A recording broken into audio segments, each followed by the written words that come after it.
My name is Leo Martinez. I'm a member of the Chico Bonsai Society. Been there with them since 2012. Right now, I'm presently treasurer of the club and enjoying every minute of it. Today we're going to be talking about repotting a tree. But the idea is that there's different reasons why we want to repot. And some of them we want to just transfer the tree, for example, like the one we have here. We want to just take it out of a nursery can and put it into the new pot. That new pot may be a choice. I'll get over that. I've talked about that. The other one, maybe it's root bound. See, some of the nursery cans and some of the trees that you get, some of the roots are going in a circle. And once they start doing that, they're not feeding the tree, they're just feeding the roots. So that's another reason for repotting.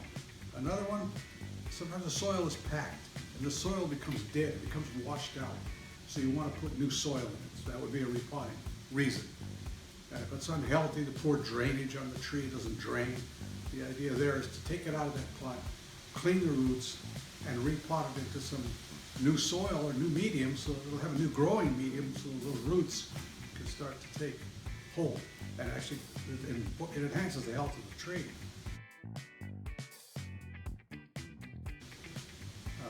Time of the year is something that's kind of touchy. For your deciduous trees, that's usually early spring. Or your conifers, your junipers, your pines, those are pretty good most of the year, but probably the prime time is usually the spring, early spring, and it's mostly early spring. And that's the prime time because that's when most trees are going through a resurgence of growth. And that's when you want to trim the roots and get them into a good clean soil so that they can thrive.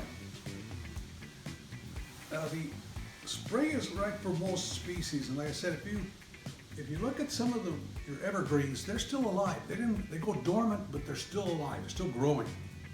But if you get something like your maples or some of your deciduous trees, they're in their full, how would you say, the full mode of rest. So they're deciduous. Now those roots, even as they're dry, they still need water. I mean, that's something we have to take care of. We don't want, again, anything with these trees, you want to keep them moist, not wet. But anyway, that's another thing you have to consider when you're talking about the time of the year, the season. And when you do repot, you don't want to do this in the wind and hot sun.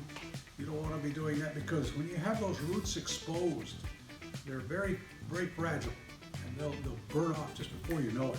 And I'll touch into that when we get into actually working on the root ball itself.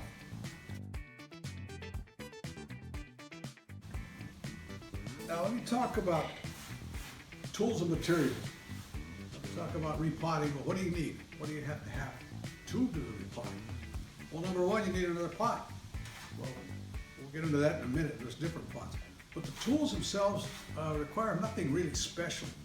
The idea there is that you want a good pair of shears that you can do cutting of the roots. And any of the tools that you use to cut the roots have to be very sharp because you don't want to crush the ends of those little roots when you're working on the root ball itself. You want to cut them sharply with nice clean cuts. You'll need a root hook, that call. It doesn't have to be a root hook. It can be our fabulous tool we call a chopstick. Now this is just for spreading the root ball. I'll show you that in a minute, but just the idea of sorting out the roots, spreading the root ball. That can be done also with a chopstick. There's some other tools that are root rakes that you can use for that. But the idea is you have to be kind of careful. You're dealing with a live tree, and you're dealing with some of those little roots that you don't want to destroy. The big heavy roots that you'll see on some trees. For example, a taproot on an oak. And I'll give you kind of an example. If you're ever repotting something like that has a big heavy taproot, look at the taproot itself. And there's not many roots on the taproot, the main root, until you get to the very, very bottom. And Mother Nature was very clever in that regard because the taproot is for stability if the tree gets wet. It's not for the growth, it's for the stability of the tree. So with our bonsai, we don't need that taproot. So in many cases, you can actually cut out that big, heavy taproot, but you want to keep all the nice, hairy, smaller roots. These are the ones that are the nutrients and the strength of the tree.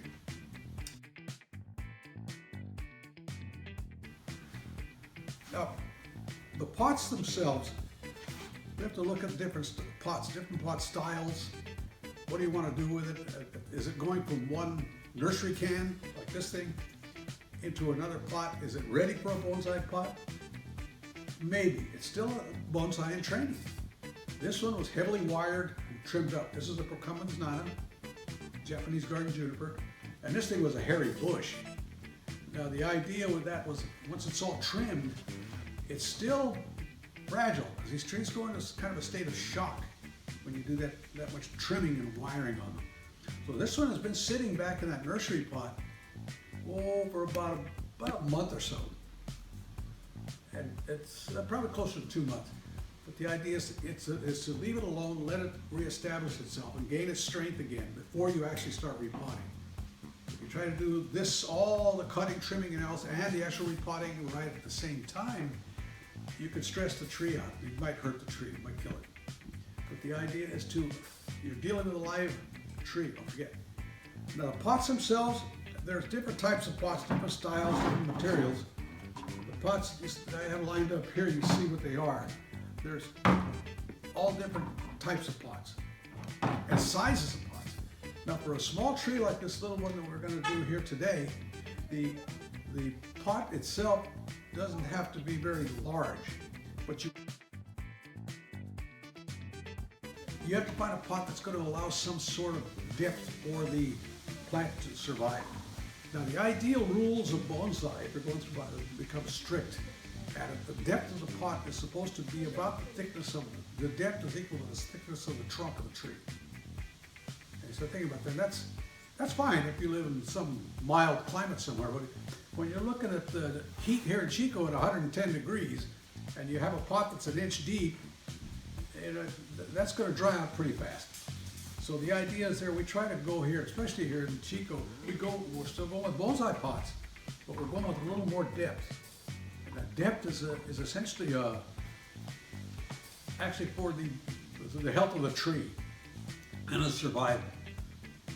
Now, so we have different sizes of pots. We don't want to take this one and put it in too tight a pot, because if you look at it, something like this nursery pot, once the roots are growing and they're growing out and they go out to the edge of the pot, the inside edge, they hit that. They're not going to go anywhere. They can't grow any further straight, so they'll start coiling. And they'll coil around the pot. And when they're coiling around the pot, you're growing roots, not the tree. So the strength of the tree may suffer. So when we trim those roots and put them into a pot, and I'll show you that in a minute, you want to have enough soil, you're putting it into a new medium, so to speak. You trim the root ball, and you put it down into the pot. You want to have some space around that so that the new soil provides a new growing medium for the roots of the tree itself. So instead of growing into the side of the pot, now you can provide a new growing medium, so they'll grow into that, and that accentuates the strength of the tree. So let me go over the pots a little bit. This one, particular one, it's called mica. It's a hard surface, unbreakable, and it's deep, but it's strong too. That's the nice thing about it. And it has a good bonsai look. And you'll notice the bonsai pots, the big thing about them, they all have legs. And they all have big drainage holes. If you seal this off and you put it in there, the water's not going to drain out of them, and you can drown a tree and actually hurt itself. They have big drainage holes, they have feet. So you have mica pots, you have some glazed pots like these here. These are nice, but they still have the feet, they have the holes. Different styles. And you get a hexagonal one here, you get a kind of a semi-oval, and you get the little round ones, which are, again, this one's a training pot. And then this is a training pot also. And these are a plastic training pot. Now sometimes these are a good first step when you're going from a tree like this little one here, because it's deep enough so that it provides a good growing medium for the tree. And it's round, so you don't have to worry too much about the placement of the tree in the pot.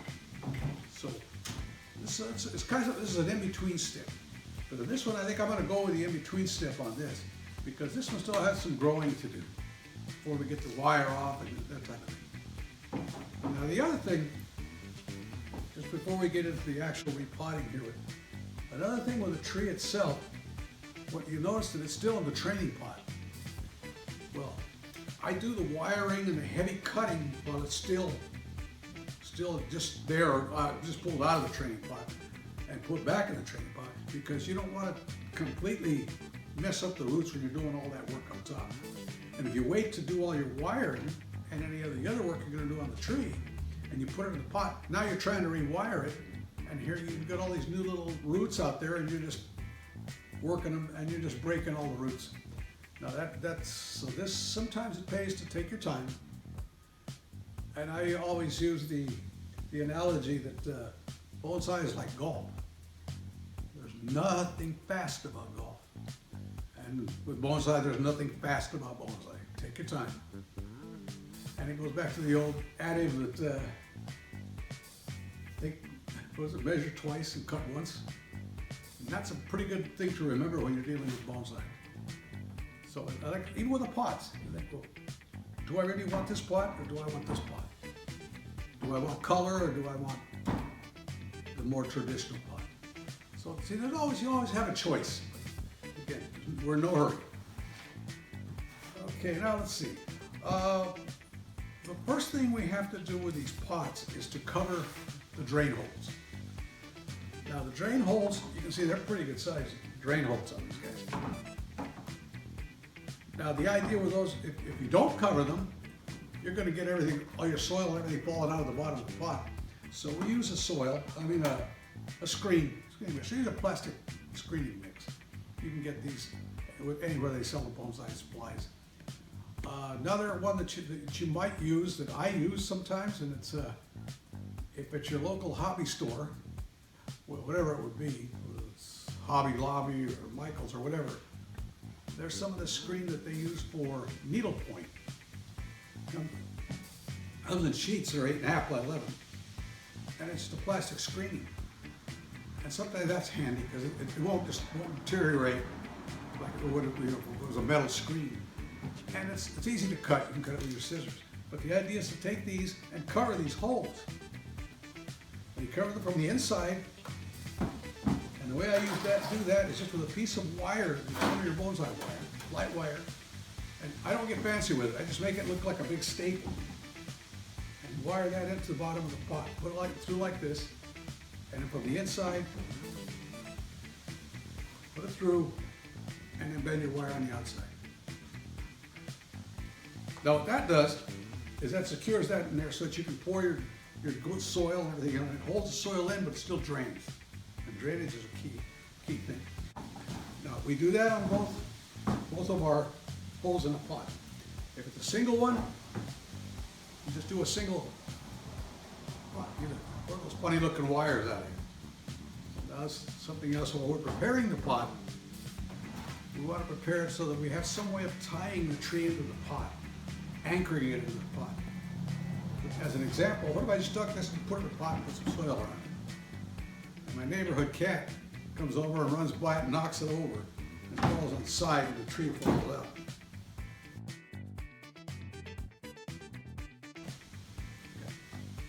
Now we've covered the drainage holes. Now how do we put the wire through to actually wire the tree in the pot? Well, just use a longer wire and put it through so that you're coming up from the bottom up, and there you have your wires. These are the ones you're going to use to tie that root ball in. Now if it's a bigger tree and if it's going to be something real hard, put in another wire next to this one so that you'll have 4 wires in, 2 and 2. So this is the way you would set that pot up. Now I told you before, make sure your pots are clean. Make sure you don't have any dirt in them, old dirt or anything in there that would have some sort of bugs or disease or pests. Well, once that's clean, then you're able to continue. Now, let me go over one thing. Now somebody's going to ask right away, well, how do you get if you only have one hole, how are you going to get the wires to hold in there? Well, that's a little trick that I'll show you here now. I set this one up because I was going to put something else in it, but I'll show you how that works. See, so you still have your drainage hole. Now what you do is we take a little piece of wire kind of a heavy piece,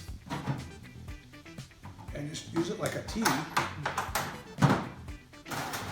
and take a piece of wire that you're going to use as an anchor. And you take a little piece of wire, and this is going to hold on the outside of the pot. Now from this, you just take and you wrap that 2 or 3 times around it to hold it, so that you have this situation. Now these 2 pieces go up through the hole.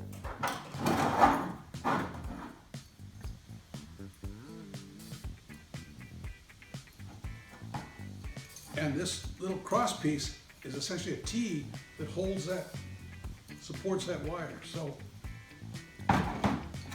you have your wires. Now that's when you have a single hole.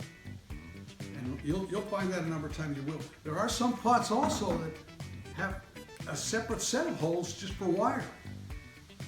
So you can use those and you can send your wire up through. Now we've gone through all the different things about the pots. Now, personally, for this particular little tree, it's gone through a hard trimming, hard pruning. It's cut up pretty hard. So I'm going to use this is a training pot. And these are available. We have them in our club. We can always get a hold of some for you if you need some. But they're training pot. And see, they're set up already. They already have essentially their own screen built in, which makes it kind of handy. But it doesn't have any of the wire to tie it in. So we'll have to use our own wire to tie this in. Let me prepare this pot.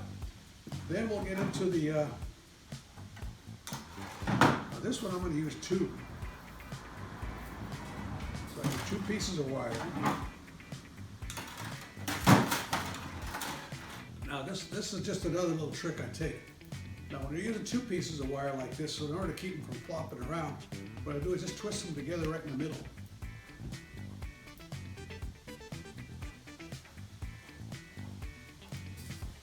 Twist them together like this. Now you can put your wires up to the bottom of your pot. Now this is the one we're going to use for this tree, so I'll space them out a little bit.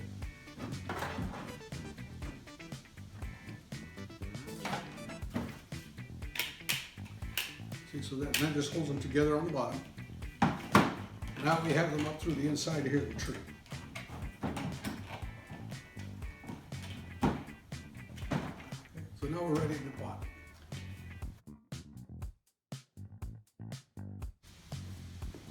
All right, this is a little tree that I've chosen to do this with here. So I use a tray or something. It's easier to keep all the soils in it.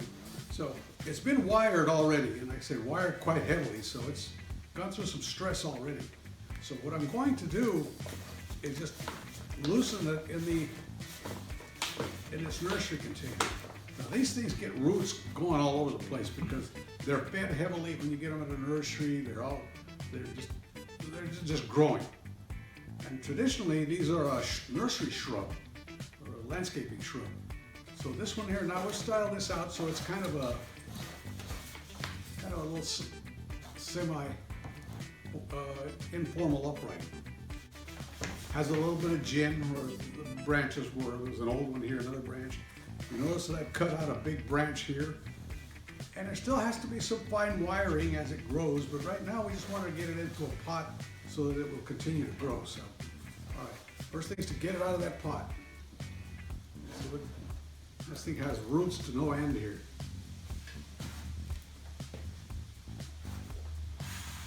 Now this little tree doesn't need all those roots to grow.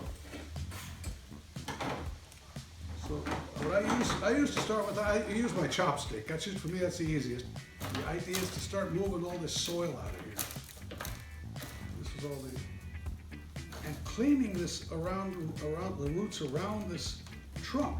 Because you see, as you dig deeper, sometimes you'll find there's a nicer trunk underneath the ground here. So just gently pick away. You can see the exposing the trunk, the nibari as we call it. And that's the roots that you want to see. And the more roots that it has that you can see, the bigger roots, the nicer the tree looks, because that emulates age. So the idea now is that we're taking just that loose soil off the top. Again, be careful because these little roots are, again, they're fragile. You don't want to destroy any of the roots. So what I'm going to do is I'm going to be trimming off some of these little ones that are exposed here, which we're not going to really need.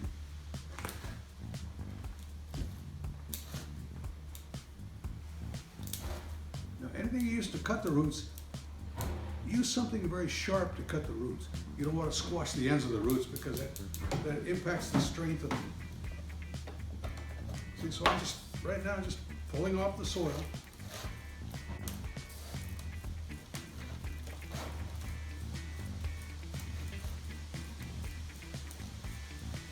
Now you don't want to be doing this in the hot sun or in a roaring wind, because those little roots will dry out faster than you can snap your fingers. They're very fragile. So here we're in a pretty much calm environment. If you're even in this environment, as you get down here, you're exposing all these roots. Always keep a spray bottle, just water, so that you can actually spray the roots as you're working with them. That keeps those little roots moist so that they don't die out, because they'll die very quickly if you get some good heat or some good wind. So see, as we're digging deeper, you can see now that we're exposing 4 more of these little roots here. And some of these little roots are pretty nice. They look good, but some of them are just pretty light and pretty hairy. You're going to need all of those. So you want to keep that trunk looking good on the bottom, so you can trim a lot of the little ones off. See, now you're seeing a little more of the trunk of the tree. And as you expose that in the bar, it starts to look nicer. That's a nicer look to it.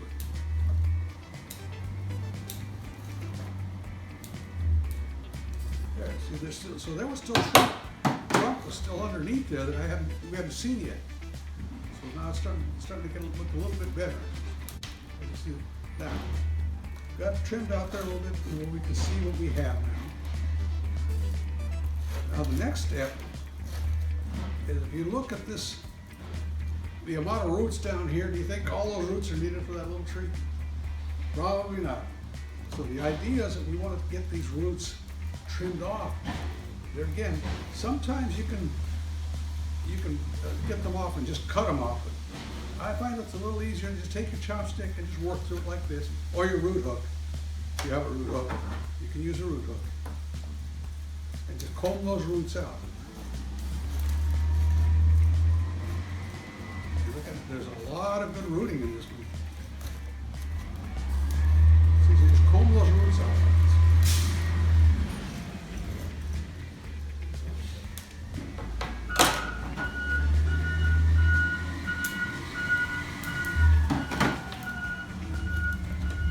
Okay, so I think we've trimmed out enough of wood.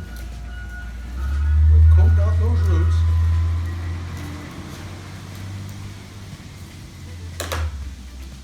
See that root ball, look how big it is. There's a lot of roots down there. We're not going to need them.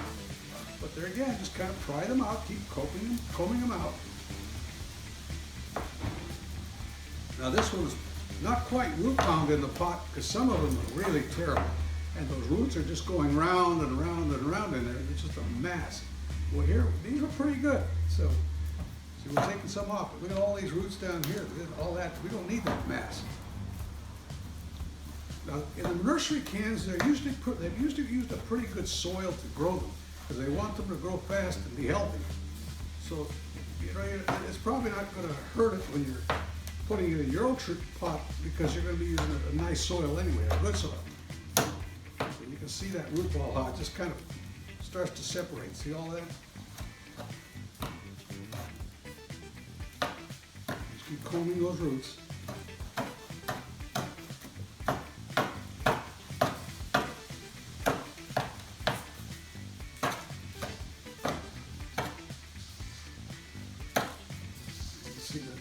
See that root separation there?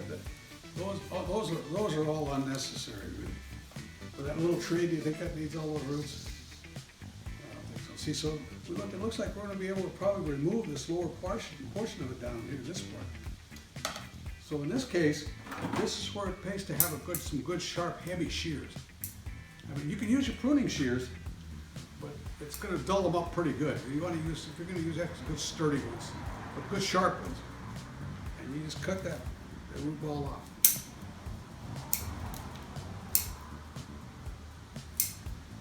Good size of that.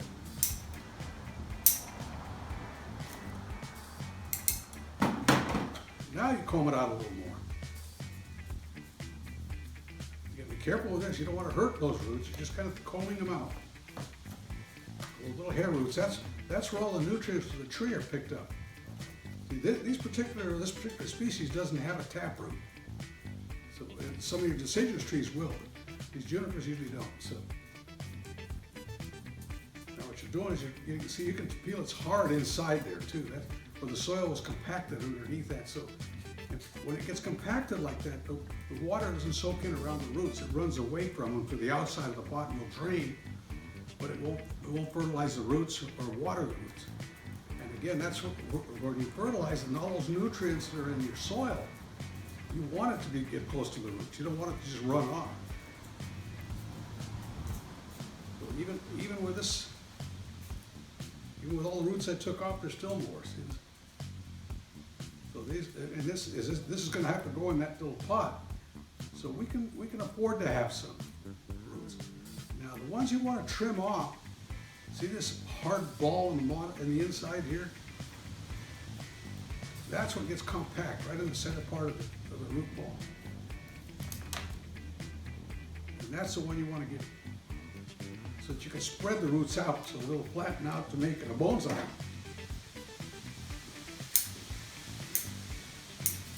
Because with the bonsai, what you're trying to do is flatten the root ball.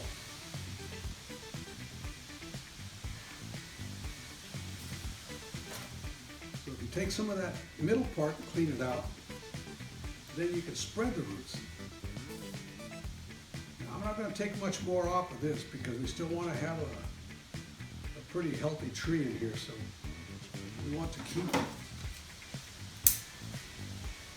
keep some of that. There's a couple of big heavy roots that we don't want.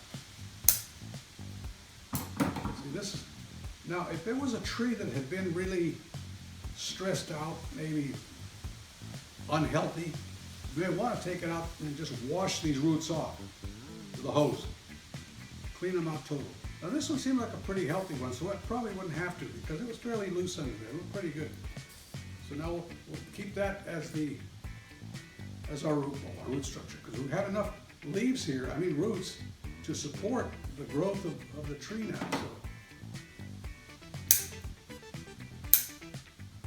So we'll call that our root ball. Now, next step.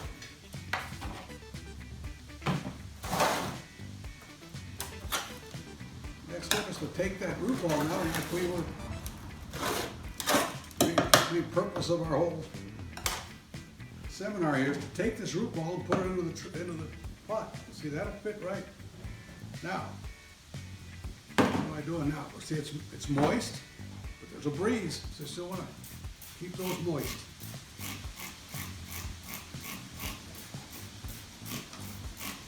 I'm just going to set that one aside here for a minute. And now soil. We said we want to use a layer of drainage soil on the bottom of this thing. So what I've done over here is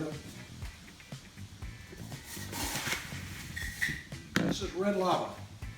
And the red lava is essentially just something we use on the bottom of the, and this is kind of a coarse red lava.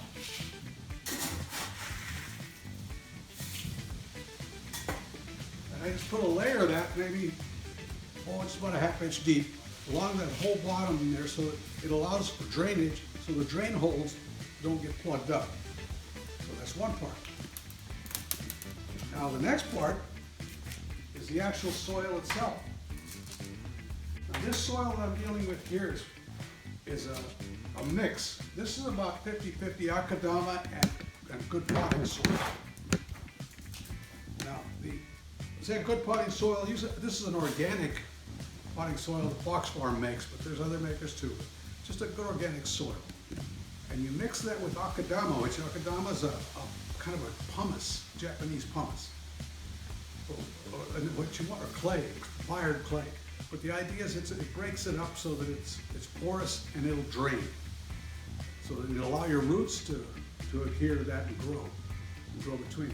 So now this particular soil mix, I mixed up. Ruben, one of our club members, is on another video that was made recently, and how he mixes the soil, what he uses. And this is essentially that same soil.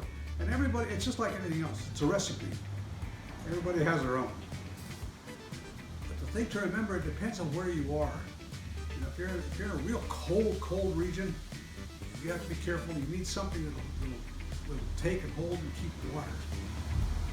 But if you want it to, you still don't want the soil so compact that the roots are having trouble growing into it, especially these little fine roots. When you get out, like here in Chico, you have to be careful that you don't get too much of the inorganic, too much gravel, and not enough soil, because that'll tend to dry out too quickly. Then you have the other problem, they're gonna dry and you're not gonna get the nutrients. But with this porous soil like this, when you water a tree, the water goes through it. You notice the big holes on the bottom of the pots and the legs, that allows for that water to flow through. And as the water flows through, the roots take the nutrients from that water, and that's where your tree stays healthy. If you get them with plug, just like some house plants, if you let them get plugged, or if they're going to be in hot and cold water, not cold water, but essentially just wet, they're going to have wet feet, you're allowed to kill them, because you can rot the roots. So that's kind of too much love. But anyway, the idea is to allow it to drain. If it stops draining, then you have to go through this little bit of process that we just went through here to take it out and figure out why. Because they do have to drain. And when you fertilize, you water, the fertilizers in your water or in your soils, as you water it, those minerals are collected by the roots and the vitamins, and that's where they get the strength of the roots. And that causes them to grow and keeps them healthy. So this particular mix, you can see here, there's one rule that we use. If you pick it up and it sticks to your hand, don't use it. You don't want it sticky. You want it so that you can go like this and it's granular. So what we'll do with this one now, we'll start this and we'll do a layer of this, right in the pot.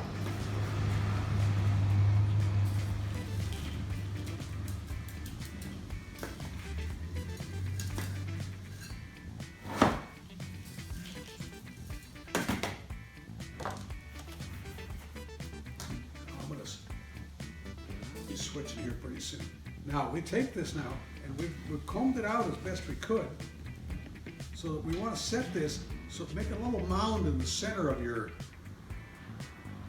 pile of soil as you're putting it in. And that mound will actually it'll be forced up inside the tree. So as you set it in your soil, you kind of work it into your soil. And we're going to keep this a little above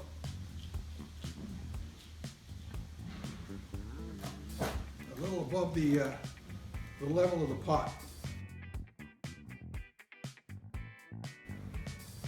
All right, now I've put it up on a turntable here so we can work with it.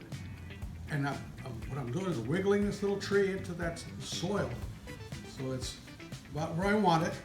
Now in a round pot like this, a round container, you can use just the center of the pot, which is nice. It's kind of convenient for just setting it up. Now, if I were using one of the other pots, then there's a rule for actually placing the tree in a pot so that you get the right perspective of the tree in a pot.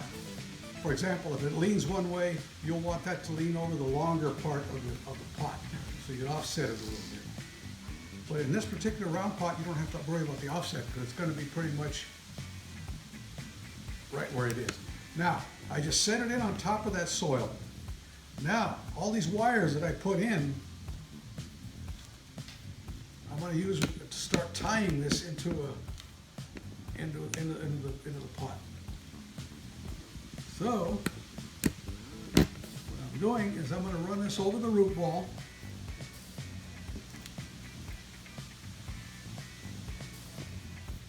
see here where I get the wire here now.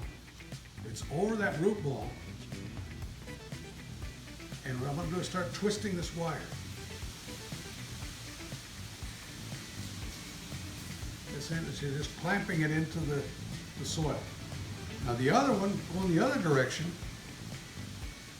I just run over the root ball the other way, so that gives it a little more stability yet. That might come this way.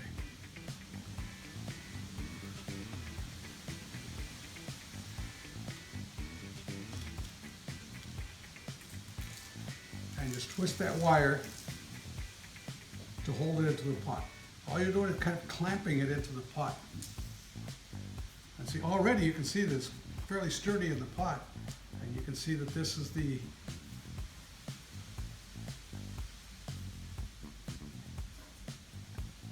now. One little trick on this one is this is where a pair of pliers comes in. It doesn't have to be anything fancy, just a good pair of pliers. And if you grab that wire where it's tied together, let me show you one so you'll get an idea what I'm talking about. You have a little piece of these, you have two wires together. Like this. This is around the root ball. And they cross, and if you take this and just twist it, you can see how it starts to clamp that down. And as you twist it more, it gets tighter. And what you do with the pliers, you're grabbing it here and twisting it even more. So you want it snug, but not, you don't want to clamp it too tight. But the idea is you grab those pliers and the wire, you turn it like that, tighten it up.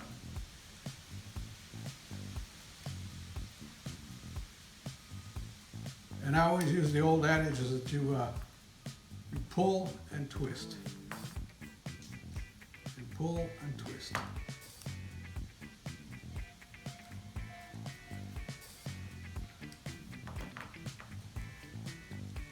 There. Now that's pretty sturdy in the pot. And that's what you want. You want it sturdy in the pot, because if you leave it loose in the pot and you put it outside and the wind starts blowing and the tree starts moving, all those little hair roots where you had them snug in there will start to break. And as it moves, it breaks all those little fine roots. And those you don't want them to move. So this is kind of an insurance now that it's not going to move. Now, with this now you can take and cut off these little tips of it.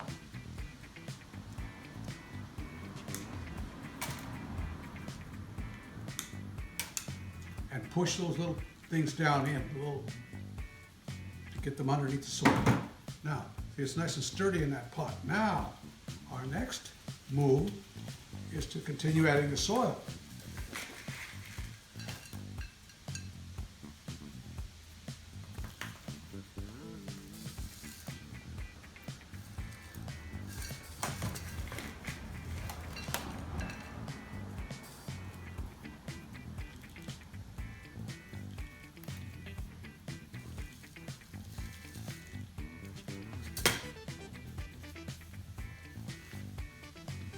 You can just start pushing the soil down a little bit with your fingers, getting it, tapping it in. Putting slight pressure on it. Then comes our famous chopstick. Now, there's air pockets around that soil and the roots, and because it's porous soil, you get little air pockets inside. Well, roots don't grow in air. So the point is you want to get those kind of compacted and pushed down around the roots, around the root ball. And what you do is just gently in like this, move it back and forth, and push with your finger, and you can start packing that around the roots. Now, I always tell people, if you just do this, that doesn't do anything. It just makes a hole. But if you're using it, putting down into it with a little bit of pressure and you're moving it a little, you can feel it going in around those roots. And what you're doing is compacting that soil around the roots and getting rid of the air pockets. So Just do it gently. You don't want to go real hard because you want to break up all the roots. And just do this all the way around it. Get down underneath it. Now there's an old adage that if you do this enough, you can make it as hard as concrete. Well, you don't want to do that because then the water won't go anywhere. So the idea is to just do it gently and just work it down inside. And you'll see the soil level start dropping because now you're compacting it around the roots.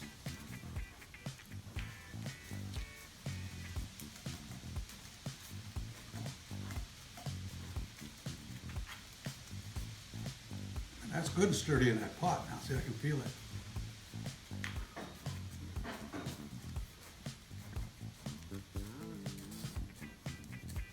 Okay, now you can actually just with your fingers just go ahead and push around a little bit.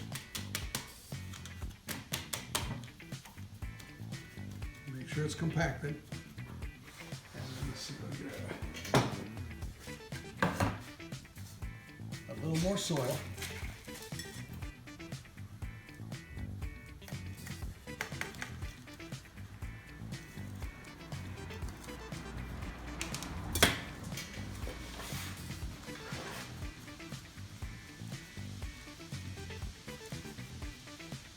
Now, I use a little tool that I've had for a long time, which is, it looks kind of strange, but this is actually for helping to push that compacted around the edge of the pot.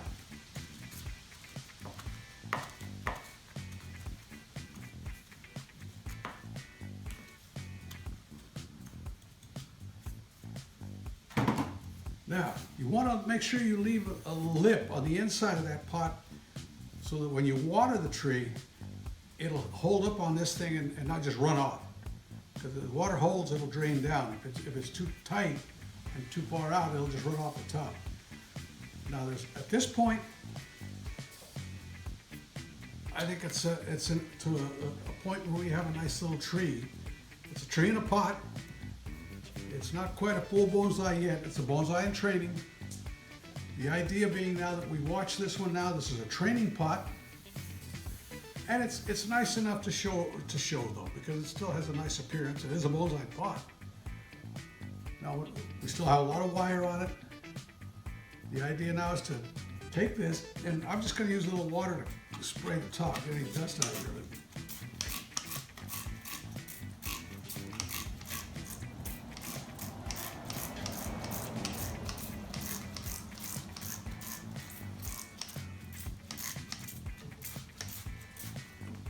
See, when we dug down a little bit, there was a pretty nice little trunk down there under the soil that we couldn't see before. Now, see, are we through? No, not quite yet. Because now we have our tree where we want it. Now the idea is we want to water this tree. And there's a couple of methods to do that. You can use just a watering can, spray, and just water it. And water it until it runs out the bottom holes. You'll see that first it'll come out kind of dirty, muddy looking, and just water it until it comes out clear. That means that it's compacted down where it's supposed to be. Now, if you want to put top dressing on it, you can do that. One other way of watering them in is probably another safer way, is you put this in a pan of water just to about here. And just set it in the pan of water and let it set for about 15-20 minutes. Just the capillary action will draw the water up into the roots, and you'll see it gets wet up clear up to the top. And that's one solid watering. You know it's been watered. Now, from that point, you can take this one, and I would suggest putting it in a kind of a shady spot, especially if the sun is hot. Now it's not quite hot yet, but keep it out of real hot direct sun and in a place where it's not windy. And set it in there. I would leave it in there for a week or so before you pull it out. Because the point, you want to let those little roots get established before you start moving it around too much. Now, top dressing, I use different dressing materials. Now, if you have moss available, moss is great.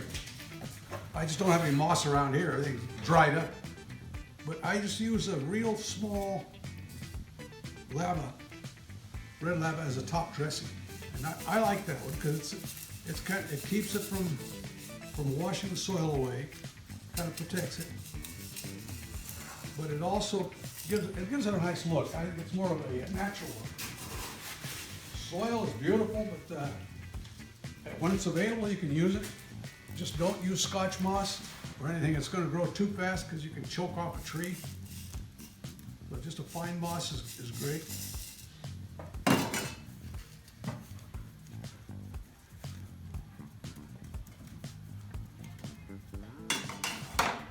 And there we have our little potted tree.